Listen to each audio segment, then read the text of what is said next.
แสงทองส่องธรรมแสงงามในยามเช้า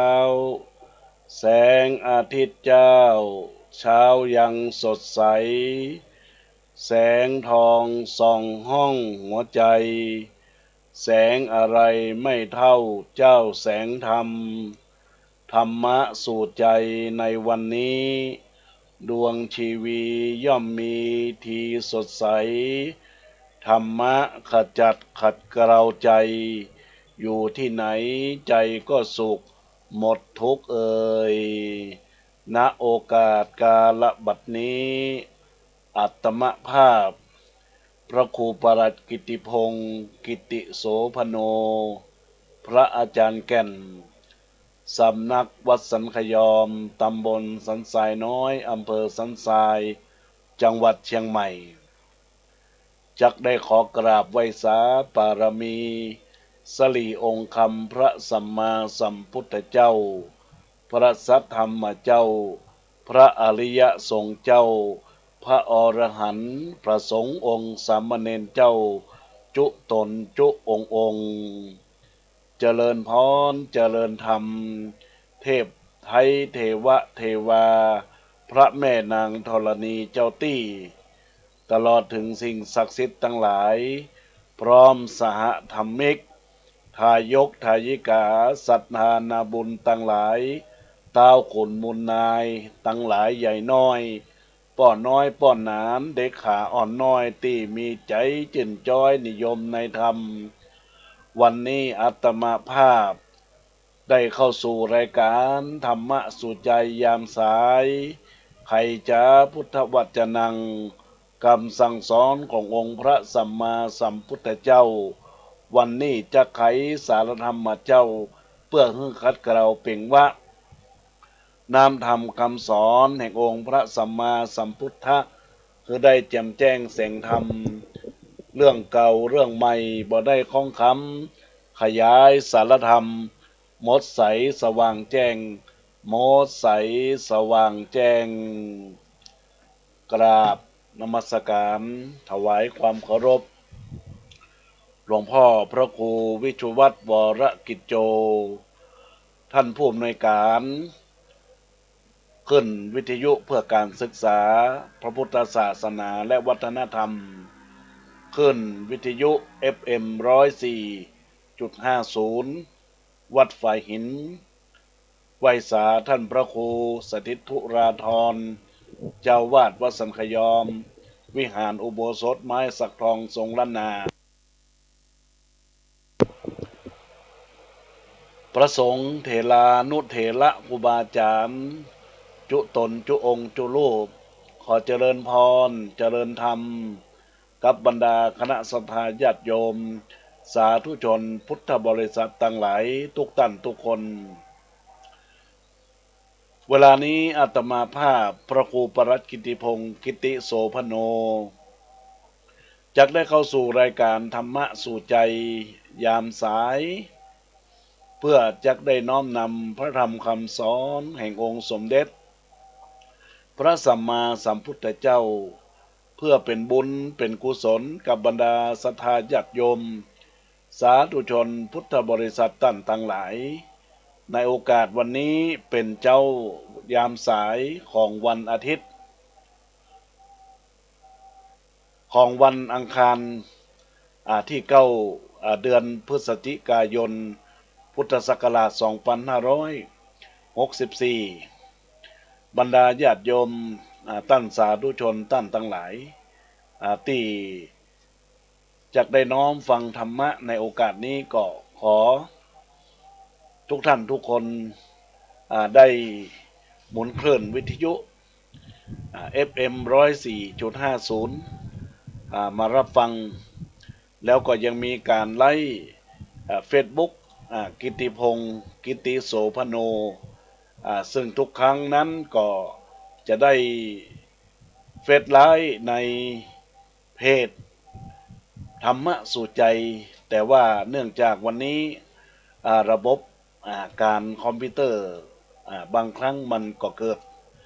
ขัดข้องญาติโยมทั้งหลาย ก็ได้รับความอนุเคราะห์เมตตาจากหลวงพ่อพระครูสมุวิจุวัฒน์วรกิจโจท่านได้ช่วยเหลือดูแลลิงก์สัญญาณช่วยในส่วนของการออกรายการธรรมะก็จึงได้เปิดในเพจหรือว่าใน Facebook กิติพงศ์กิติโสพโนบรรดาท่านผู้ฟังท่านทั้งหลายที่รับฟังอยู่ในขณะนี้ก็เจริญพรทุกท่านทุกคนในโอกาสที่ได้พบปะกันในตอนเจ้าของคลื่นวิทยุ96.0เมกะเฮิรตซ์เรียบร้อยแล้วญาติโยมและท่านทั้งหลายวันนี้ญาติโยมและท่านทั้งหลายก็เป็นบุญเป็นกุศลที่ได้ถือกาละได้รับฟังธรรมะยามสายก็จะเป็นการบรรยายธรรมบรรดาญาติโยมทั้งหลายเนื่องจากว่าวันนี้อาตมาภาพได้ออกรายการตั้งแต่ตอนเจ้าเวลา7:30ถึง8:00ขึ้น96แล้วก็ขึ้น104ตอนนี้.50ก็ตอนนี้9:00ถึง10:00ก็จะอู้สารธรรมพบปะกันญาติโยมทั้งหลายแล้วก็ในเวลาบ่าย3จะเป็นธรรมพญากาเพือกซึ่งมีเจ้าภาพเจ้ากันเป็นที่เรียบร้อยก็บรรดาญาติโยมสาธุชนเราท่านทั้งหลายก็ขอให้ญาติโยมและท่านทั้งหลายได้ทำการทำงานอยู่ตั้งใดนะก็ขอให้ขวัญกำลังใจกับบรรดาญาติโยมสาธุชนพุทธบริษัททั้งหลายทุกท่านทุกคนที่ได้น้อมรับฟังพระธรรมอันเป็นธรรมคำสั่งสอนแห่งองค์สมเด็จพระสัมมาสัมพุทธเจ้าเพื่อเป็นบุญเป็นกุศลกับบรรดาคณะสัตยาญาติโยมพ่อแม่พี่น้องทั้งหลายที่ได้กล่าวว่า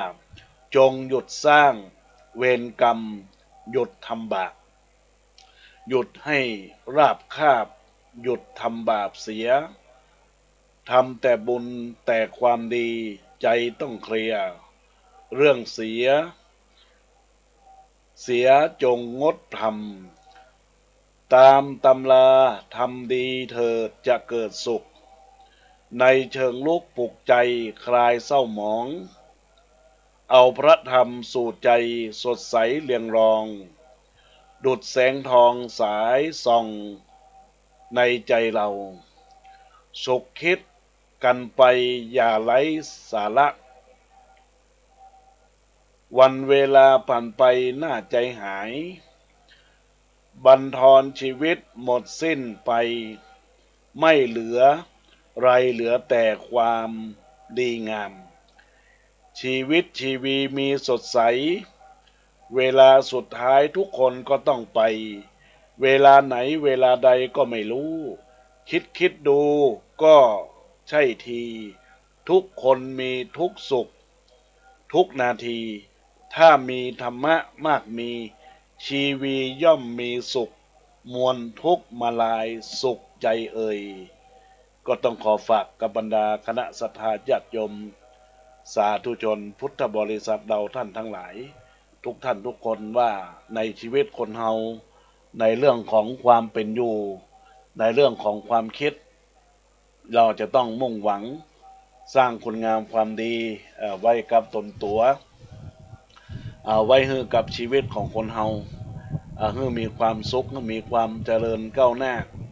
ในด้านหน้าที่การงานทุกอย่างอย่าได้มีสิ่งใดที่จะปราศจากความทุกข์ทั้งมุกทั้งมวลทุกท่านทุกคนย่อมมีความทุกข์ทุกคนแต่เราจะต้องผ่านความทุกข์ไปให้ได้ก็ต้องขอคือขวัญกำลังใจกับบรรดาศรัทธาญาติโยม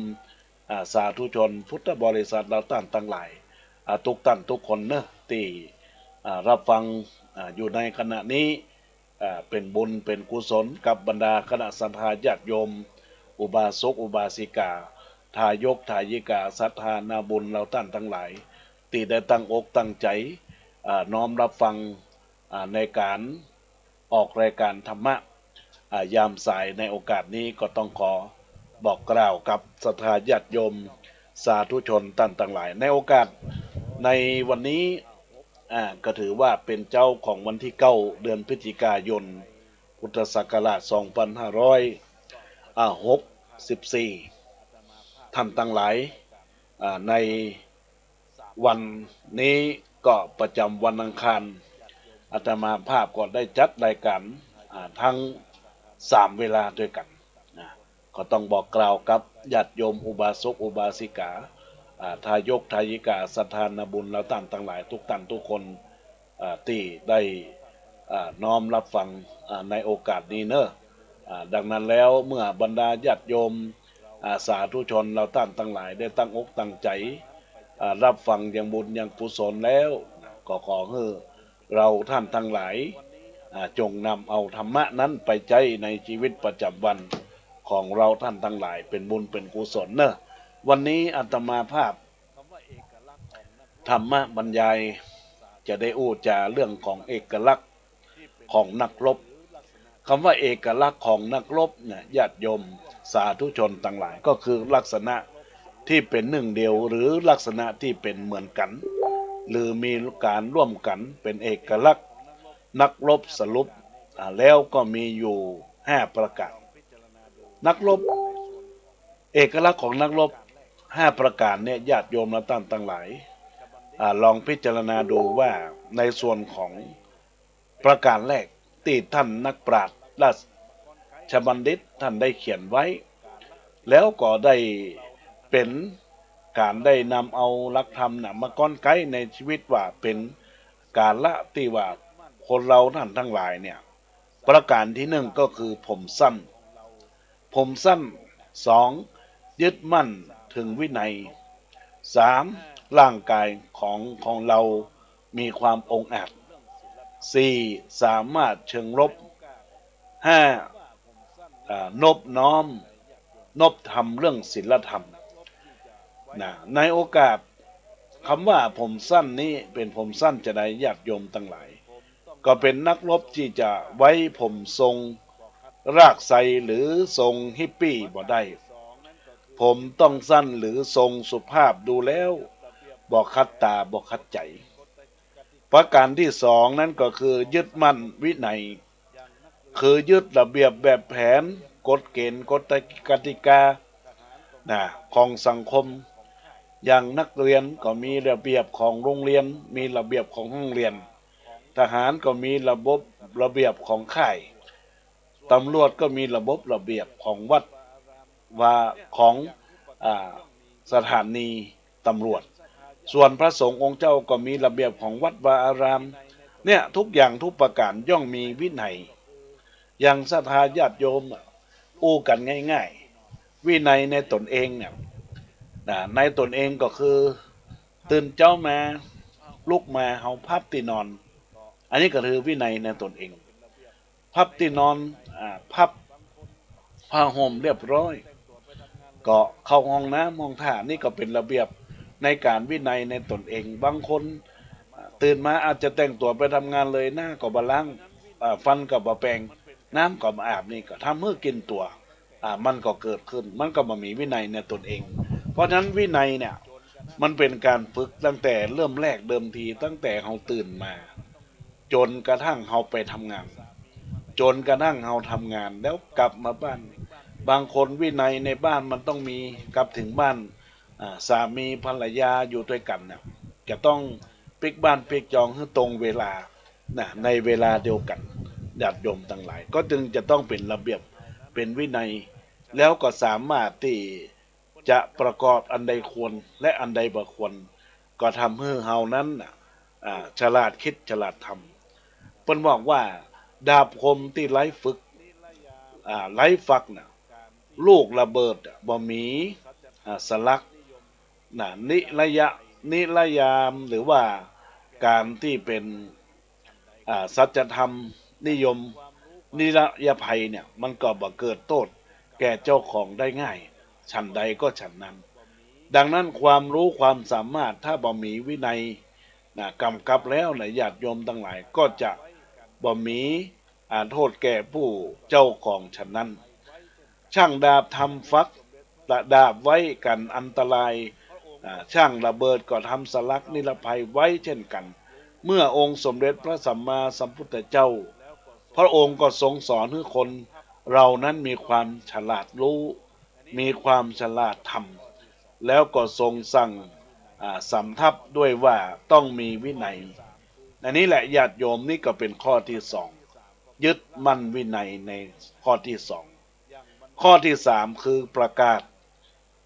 ประการที่สามก็คือร่างกายให้มีความองอาจอย่างบรรดาญาติโยมเขาจะเห็นตัวอย่างคนที่รับราชการทหารก็เป็นก็ทำตัวในการแต่งตัวอย่างองอาจเสื้อผ้านี่เรียกทุกอย่างทุกประการการเดินการเหินก็จะมีความองอาจเป็นกับตัวกับตนของท่านแล้วก็ญาติโยมทั้งหลายในส่วนของสัตว์ก็เหมือนกันเขาจะเห็นว่าราชสีห์หรือสิงห์ตามหน้าวัดหน้าวาเปิ้นจะองอาจตึงแข่งตึงขาตึงร่างกายจะมีความองอาจดังนั้นก็สิ่งที่อาตมาภาพจะฝากกับบรรดาญาติโยมนั้นก็คือการที่เราเป็นบุคคลชายก็ดีบุคคลหญิงก็ดีจะต้องทำหน้าที่ทำลักษณะของตัวเองที่เป็นเอกลักษณ์คือความองอาจจะไปทำตัวให้สกปรกซกมกบอกใครท่าไปค่อยทางนี่นะญาติโยมทั้งหลายถึงแม้เฮาบ่ได้เป็นทหารก็ดีบ่ได้เป็นตำรวจก็ดีก็ต้องมีการแต่งตัวให้ดูดีให้ดูสวยงามไม่หญิงก็ตามก็ต้องแต่งตัวให้ดีให้งามสมกับเป็นกุลสตรีอันนี้ก็คือเป็นหลักของประการที่สามประการที่สี่สามารถเชิงลบใดทั้งศัตรูภายในและศัตรูภายนอกญาติโยมคำว่าศัตรูภายนอกเนี่ยศัตรูภายนอกก็คือคนรอบข้างคนเฮาเนี่ยแหละญาติโยมต่างแต่หลายมีการเป็นอยู่ด้วยกันย่อมมีการทะเลาะเบาะแว้งซึ่งกันและกันแต่ภายในเฮาก็จะต้องข่มใจต้องอดทนอดกั้นต่อสิ่งที่เกิดขึ้นบอกว่าจะเป็นการกระทบกระทั่งแม้แต่ดินยังกระทบกับน้ำให้เหลวไปแม้แต่ฟันยังกระทบกับลิ้นก็ยังอยู่ด้วยกันได้นะเพราะฉะนั้นโลกของเฮาเนี่ยญาติโยมจะต้องผ่านฟันฝ่าซึ่งศัตรูภายนอกแล้วก็ศัตรูภายในศัตรูภายนอกก็คือคนรอบข้างศัตรูภายในก็คือศัตรูที่เกิดจากจิตจากใจความโมโหโกโทโกธาความโกรธความโลภความหลงความเป็นอยู่เป็นไปญาติโยมทั้งหลายก็เพราะเราจะต้องมีความเข้มแข็งญาติโยมทั้งหลายก็คือลักษณะนี้พระพุทธเจ้าทรงคุณสมบัตินักรบในเรื่องของศัตรูภายนอกไว้ว่ามีสี่ประการก็คือฉลาดฉลาดในภูมิประเทศสามารถยิงไกยิ่งเร็วคนเดียวสู้ทหารทั้งหมู่ประการที่ว่าเป็นศัตรูภายในญาติโยมทั้งหลายก็คือฆ่าศึกรูปของมิตรอย่างที่อาตมาภาพก็คือกิเลสตัณหาอุบายตั้งปวงตะหมดตั้งปวงต้องเอาชนะด้วยตัวเองญาติโยมทั้งหลายแล้วก็มีคำกล่าวว่าถึงชนะผู้อื่นกี่หมื่นครั้งก็พลาดพลั้งแตกหักได้สักหนแต่ชนะถึงข้างในใจของตนประสบผลเยี่ยมยอดตลอดกาลนี่แหละญาติโยมทั้งหลายเราท่านทั้งหลายก็จะต้องร่วมกันฟันฝ่า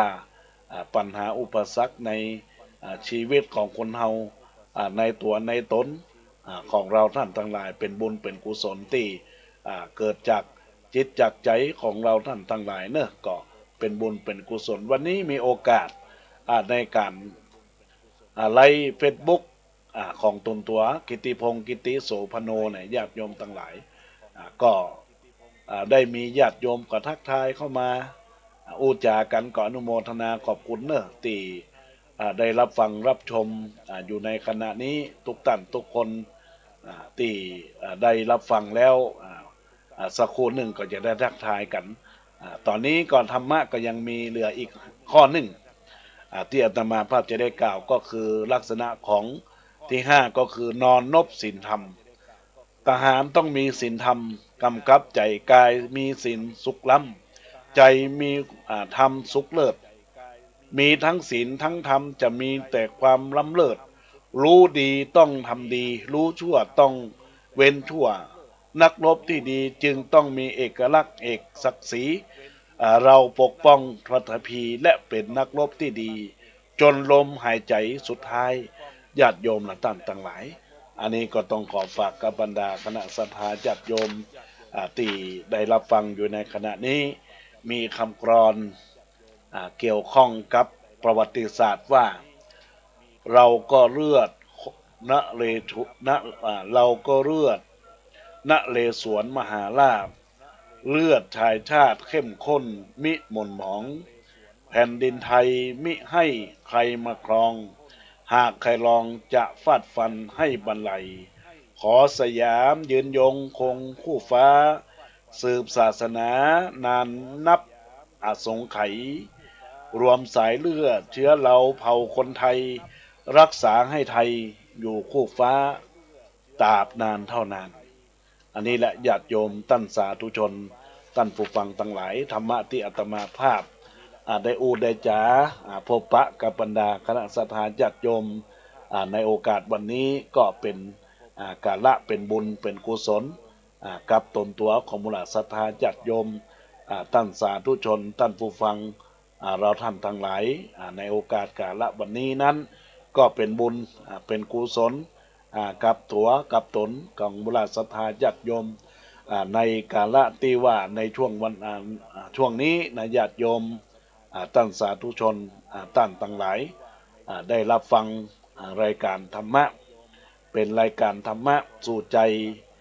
ยามสายแล้วก็ขอให้เป็นบุญเป็นกุศลกับบรรดาคณะศรัทธาญาติโยม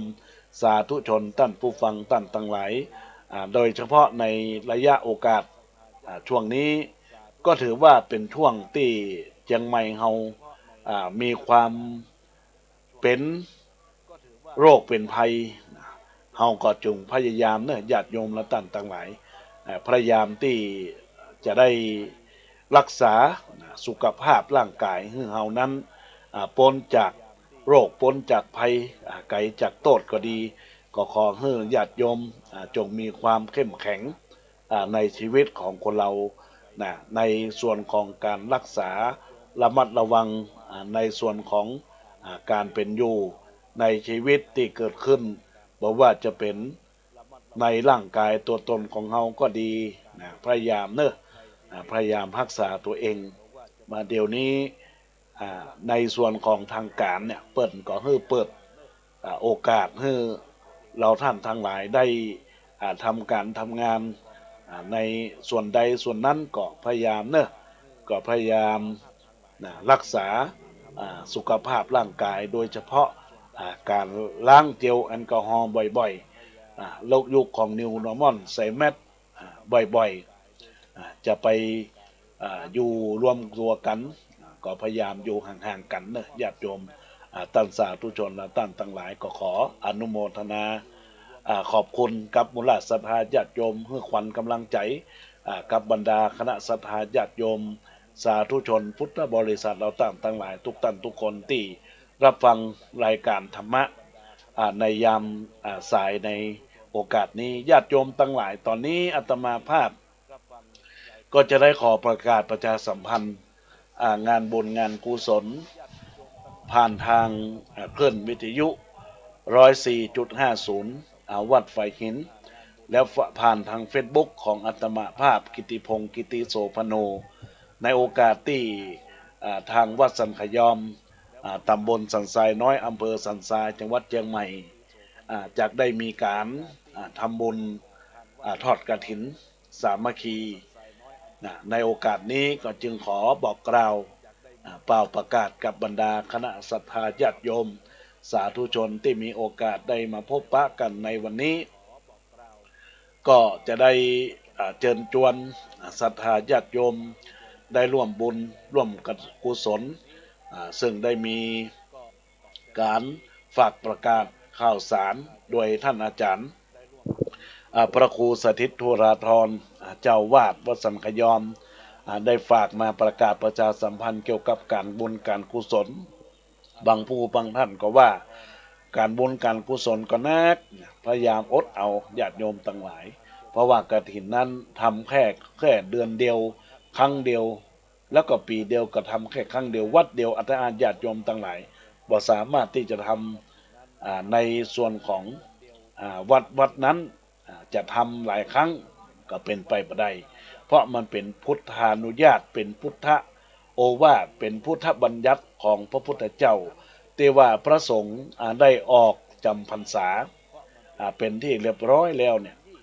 ในช่วงระยะเวลา1 เดือนตั้งแต่ทางเหนือเฮากับว่าแรมค่ำเดือนเกียงจนถึงขึ้นเดือน15 ค่ำก็จะเป็นการละทานเป็นการกฐินแล้วก็ญาติโยมทั้งหลายในส่วนของ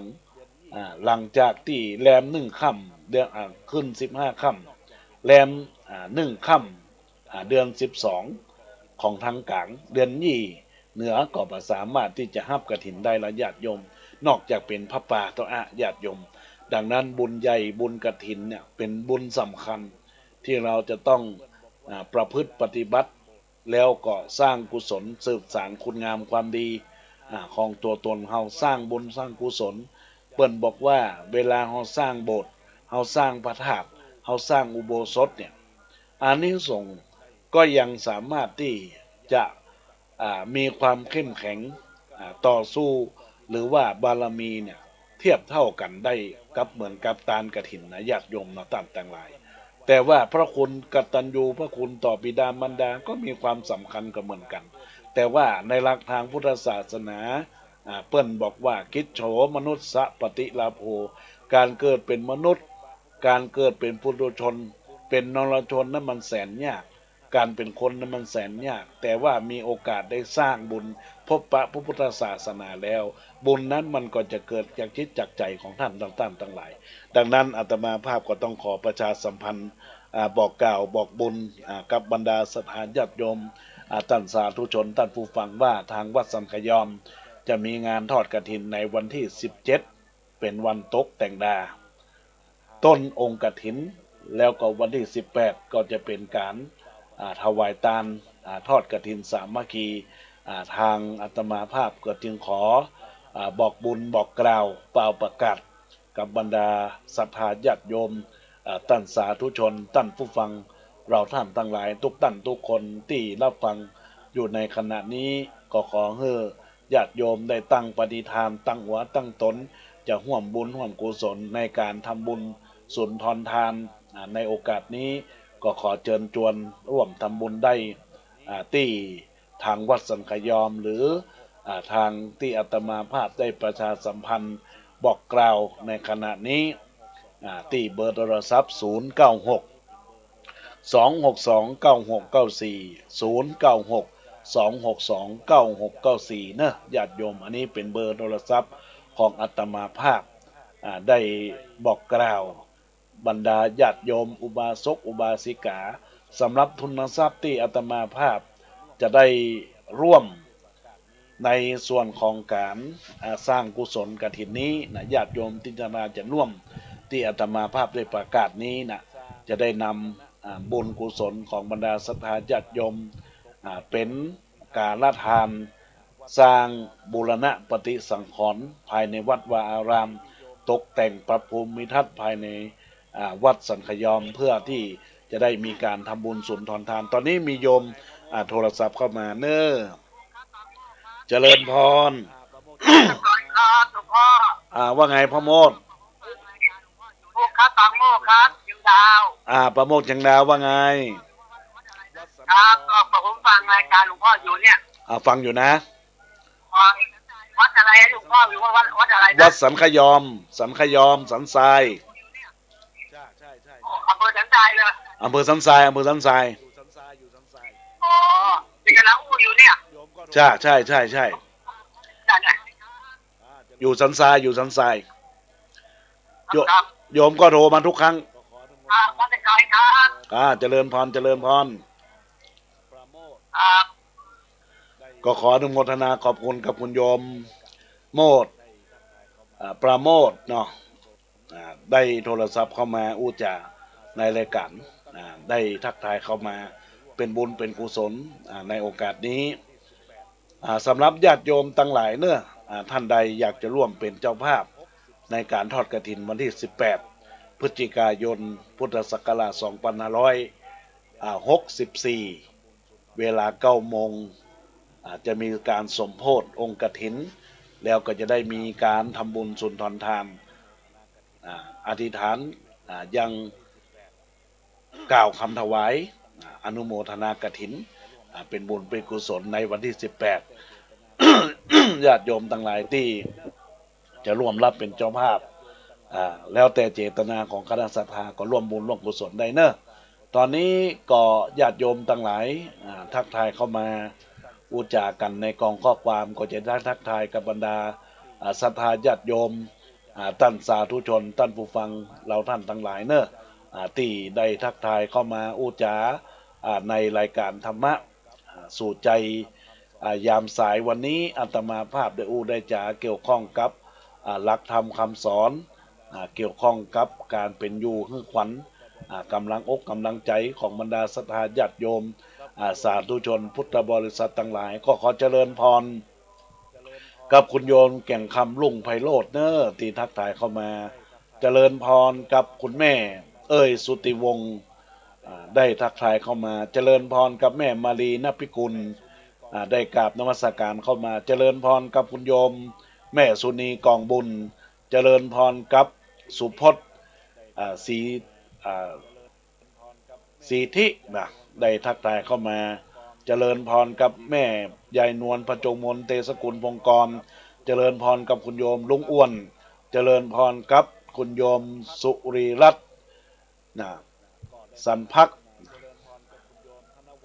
ก็ได้ทักทายเข้ามาเจริญพรกับคุณโยมธนวันพูดงามเจริญพรกับคุณโยม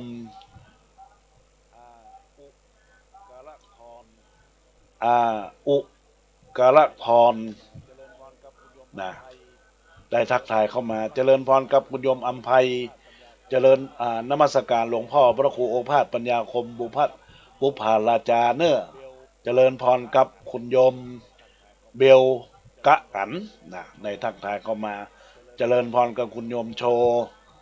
เจริญพรกับคุณโยมแม่ครูสุดถนอมสุวรรณจันทร์นมัสการท่านพระอาจารย์รัตภูมิในโอกาสนี้ตัวเจริญพรกับคุณโยมปนัดดาหรือคุณโยมคินเวียงศรีเจริญพรกับทิ้งเชื่อก้อยสม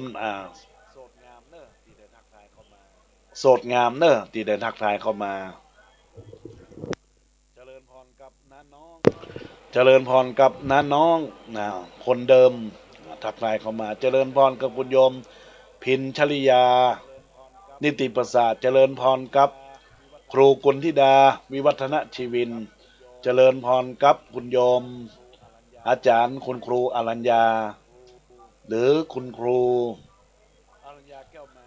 อรัญญาแก้วมาในโอกาสนี้ก็ขออนุโมทนาขอบคุณคุณโยมครูติ๊กเนาะได้ทักทายเข้ามาอนุโมทนาขอบคุณกับทุกท่านทุกคนที่ทักทายเข้ามาอูจาในรายการธรรมะยามสายทักทายเข้ามาได้จัดรายการที่วัดเนอะอนุโมทนาขอบคุณสันขยอมตำบลสันทรายน้อยอำเภอสันทรายจังหวัดเชียงใหม่ญาติโยมท่านใดเนอะที่จะร่วมเป็นบุญกฐินสามัคคีกับทางวัดสันขยอมก็เชิญจวนได้เนอะทุกท่านทุกคนตอนนี้จะได้ประกาศอนุโมทนาขอบคุณกับป้ออนุชาแม่มาลีณพิกุลได้ร่วมเป็นเจ้าภาพประธานกฐินจตุปัจจัย 5,000 บาทเนอะอนุโมทนาขอบคุณเจริญพรกับอนุโมทนากับแม่ยุพินมหานามบ้านสันสายมูล 1,000 บาทเจริญพรกับแม่จันเพ็ญคำโพธาจากบ้านตะข้ามแม่เฮียอำเภอเมืองจังหวัดเชียงใหม่ 1,000 บาทเจริญพรกับแม่ สุนาพิบูลบ้านหนองหานร่วมทำบุญทำ1,000 บาทอนุโมทนาขอบคุณกับคุณหมอมันธนาแม่หมอนกอัมพันธ์จากดงปลันบ้านหมอองนก599 บาทเจริญพรอนุโมทนาแม่สุนีกองบุญได้ร่วมทำบุญ300 บาทบ้านหลักปันสนเมงเจริญพรกับนางศิริยาตันติศิริโลดร่วมทำบุญ500 บาทเจริญพรกับร้อยตำรวจตีจรัสจรันนางธนวันยิ่งเจริญ500 บาทเจริญพรกับคุณโยมแม่จันจรัสแจ่มกระจ่าง500 บาทเจริญพรกับคุณโยมศรีวรรณาณเชียงใหม่ได้ร่วมทำบุญกฐินกับทางวัดสันขยอมอีก300 บาทก็ขออนุโมทนาขอบคุณกับมูลศรัทธาญาติโยม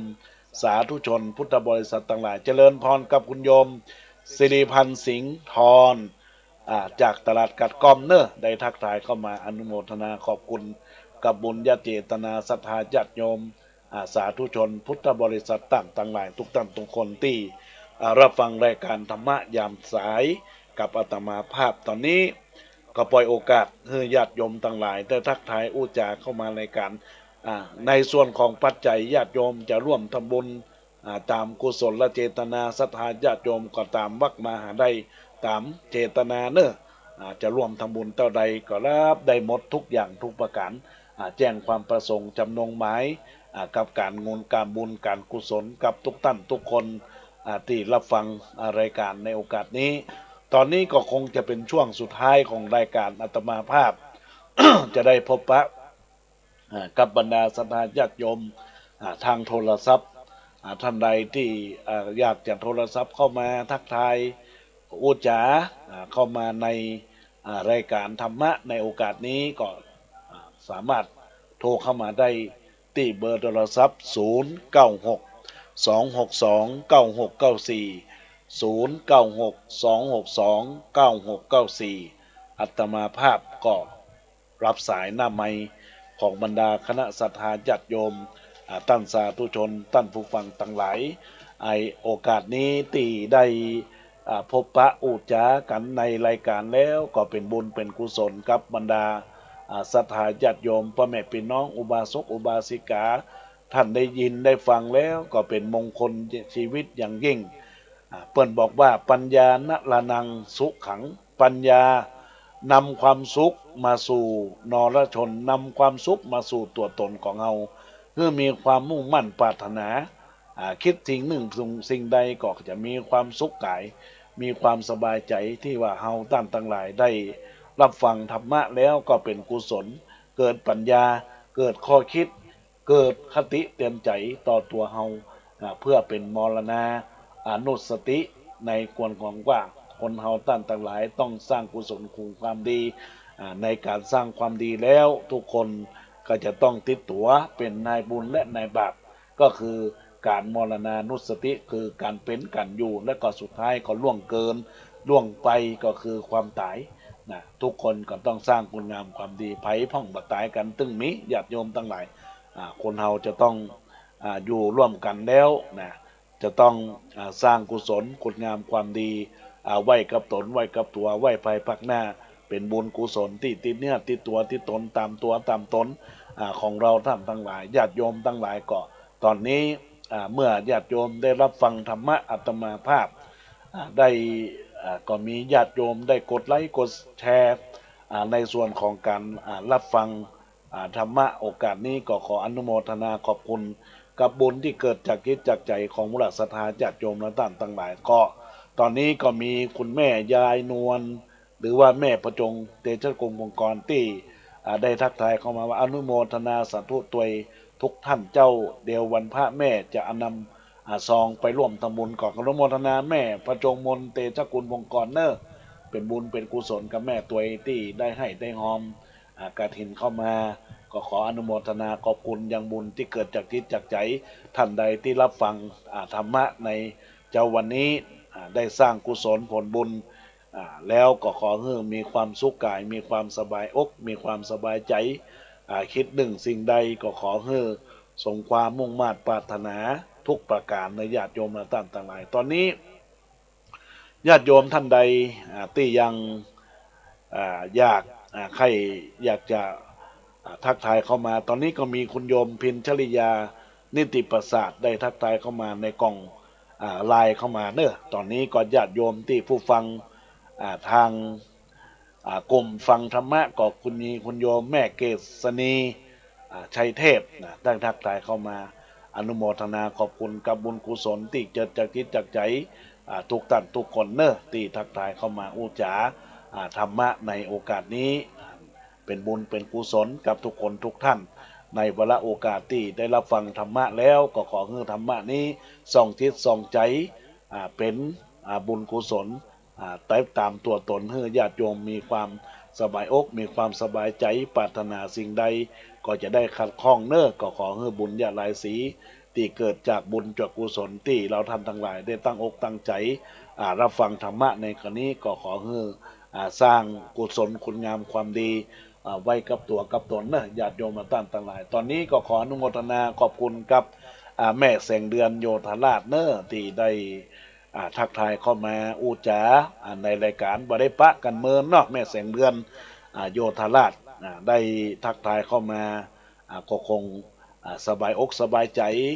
ดีเนาะกิจการงานก็ขอให้ลุล่วงไปด้วยดีก็ขออนุโมทนาขอบคุณกับแม่สุนีนะแม่สุนีกล่องบุญเนอะได้ทักทายเข้ามาในกล่องข้อความ Messenger ว่าฟังอยู่เนอะก็อนุโมทนาขอบคุณกับแม่ตัวทุกท่านทุกคนตัวที่ได้ทักทายเข้ามาเอื้อนเอ่ยอูจากันในรายการธรรมะสู่ใจยามสายที่อาตมาภาพกำลังจัดรายการอยู่ในขณะนี้ก็เป็นบุญเป็นกุศลครับตนตัวของมูลศรัทธาญาติโยมและท่านทั้งหลายคิดหนึ่งสิ่งใดประสงค์สิ่งใดก็ชอบประกอบไปด้วยธรรมก็ขอให้มีความสำเร็จก็ขอให้มีความสำเร็จทุกประการเหมือนดังคำกรอนที่ว่าเราสร้างกุศลสร้างคุณงามความดีได้กับตนกับตัวไว้นักๆบุญกุศลก็จะเป็นปาไทยเข้าห่อเป็นเสเบืองต่อไปแดนสวรรค์เหมือนคำที่กล่าวว่ากระถินวัดสันขยอมในปีนี้สามัคคีศรัทธาสาธุชนทุกเพศทุกวัยตั้งใจจริงมิ่งมงคลเราสร้างผลคุณค่ามหาบุญร่วมสร้างวัดโบราณสืบสานศิลป์ร่วมสร้างถิ่นธรรมสถานบันดาลคุณเป็นแดนธรรมใจอบอุ่นนำสุขใจอันนี้ก็ขออนุโมทนาขอบคุณครับมูลสถานญาติโยมเนอะที่ได้รับฟังประกาศสถานญาติโยมว่าบ่อยากจะโทรมาในช่วงรายการก็ทักทายเข้ามาหลังรายการได้เนอะญาติโยมต่างหลายหรือเพจเฟซบุ๊กอาตมาภาพกิติพงศ์กิติโสพโนหรือโบโทรศัพท์096 262 9694ญาติโยมก็ทักทายเข้ามาได้ตลอดเวลายกเว้นหลังจากเวลา6 โมงมาค่ำ18 นาฬิกาก็จะไปโทรมาเป็นช่วงพักเป็นช่วงยังตี้ทำแต่ในช่วงระยะเวลาที่จะโทรมาติดต่องานติดต่อกันร่วมบุญร่วมกุศลก็สามารถที่จะโทรมาในช่วงหลังรายการตักตายเข้ามาแล้วเราจะได้ปะกันในเวลา3 โมงแถมครั้งเขาหนึ่งเนื้อญาติโยมตั้งหลายอาตมาภาพจะได้จัดรายการเวลาบ่าย3 โมงถึง4 โมงแถมกำหนึ่งขึ้นวิทยุ 104.50 วัดฝ่ายหินแล้วก็ขึ้นวัดห้วยตองซักในโอกาสนี้เนอะญาติโยมตั้งหลายดังนั้นแล้วอาตมาภาพก็จะได้ขอลารายการไปก่อนเพราะเวลาใกล้หมดแล้วที่คำกล่าวว่าขอลาก่อนเตอะพูดใจบุญต่างหลายจีมโนในลาไปเนื้อเจ้าเวลาหมดไปจำลาแล้วเจ้าม้วนหมู่ศรัทธาเฮาพี่น้องโอกาสหน้าพบปะกันแถมเดือนออกเดือนแฮมพี่น้องปะกันร่วมห้องกองบุญฟังสารธรรมบุญก้ำนำนุนปารมีเพิ่มพูนทุกคนเนื้อเจ้าทุกคนเนื้อเจ้าอยู่ดีมีตังร่ำรวยเนื้อเจ้าคือได้บรรเทาเดือดร้อนรวยเฮงเต็งหนึ่งเต็งสองพี่น้องเงินทำไหลค่อนครอบครัวโจกลาบลบเล้า คือได้เป็นเจ้าสัวจิตใจคุณมัวฮือใสสว่างแจ้งฮือใสสว่างแจ้งรวยรวยรวยเฮงเฮงเฮงจัตตาโลธรรมาวัฏันติอายุวันโนสุขัง